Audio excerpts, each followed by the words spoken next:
आज हम BA JMC के 5th सेमेस्टर की क्लास में ग्राफिक्स और डिज़ाइन विषय पर जिस यूनिट की चर्चा करने वाले हैं वो है fundamentals of creativity in art.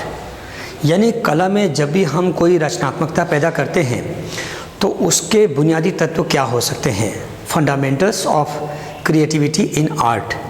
तो इसके 3 फंडामेंटल एलिमेंट हो सकते हैं जिनके आधार पर हम इस बात को परखते हैं कि क्या ये कला वास्तव में समाज के लिए उपयोगी है और क्या ये कला वास्तव में कला है और कला के सभी पैमानों पर खरा उतरती है। तो उसके 3 तत्वों की बात करते हैं। सबसे पहला तत्व है लॉजिक।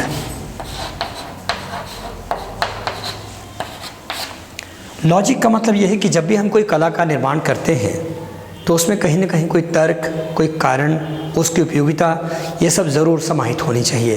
बिना लॉजिक के, बिना किसी तर्क के किसी कला का समाज में कोई उपयोग नहीं होता और वो कला लंबे समय तक फिर स्थायी भी नहीं रहती है। एक दूसरा तत्व भी होता है कि जिसको कहते हैं स्टाइल या शैली।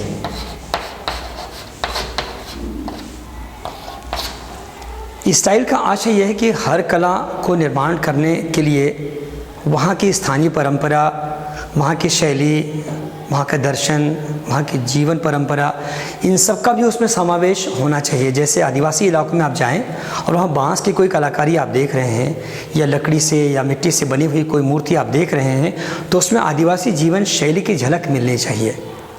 जैसे आप चीन चले जाएँ तो वहाँ जितने भी देवी देवताओं की मूर्तियाँ होंगी उनकी नाक चपटी होगी, लेकिन जब भारत में आप आएंगे, भारत में जिन देवी देवताओं की मूर्तियां हम आमतौर पर देखते हैं उन सब की नाक बहुत नुकीली होती है। वो इसलिए कि यहाँ सौंदर्य की परिभाषा ही इस तरह से है कि होंठ पतले हों, थोड़ी लंबी हो और नाक नुकीली हो। जिस तरह के नाक नक्श की कल्पना यहाँ सुंदरता के लिए की जाती है तो यहाँ मूर्तिकार उसी कल्पना को ध्यान में रखकर मूर्ति का निर्माण करेगा। यही अगर वेस्ट इंडीज़ का मूर्ति बनाने वाला हो तो वहाँ वो मूर्ति को काले रंग में बनाएगा और नाक भी चौड़ी चपटी, होठ मोटे रखेगा। ये वहाँ की जीवन शैली, वहाँ की परंपरा से सब कुछ आता है निकल कर।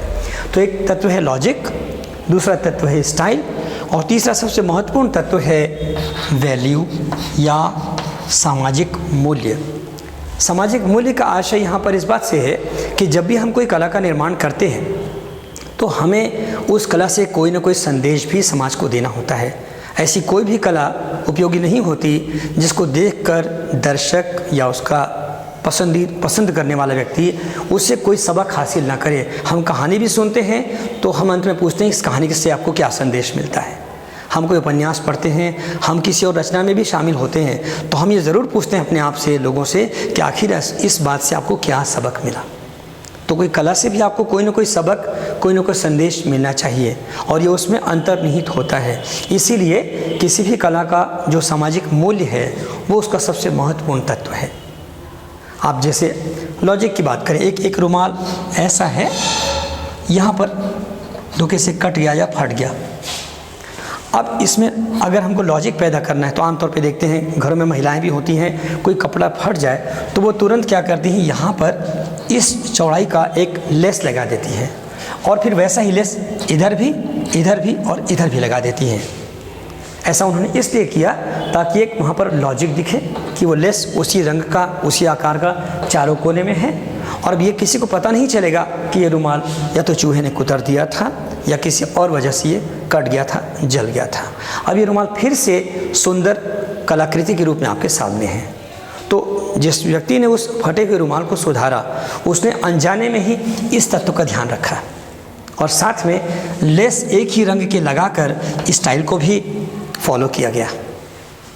और उसमें वैल्यू क्या है, एक खराब हो चुकी चीज़ को भी फिर से सदुपयोगी बनाया गया, ये उसका वैल्यू है। तो मैं समझता हूँ कि आज हमने fundamentals of creativity in art के बारे में जो चर्चा की, इसमें आपको कुछ नई बात जानने को मिली होगी। अगली कक्षा में हम एक और विषय पर बात करेंगे। धन्यवाद।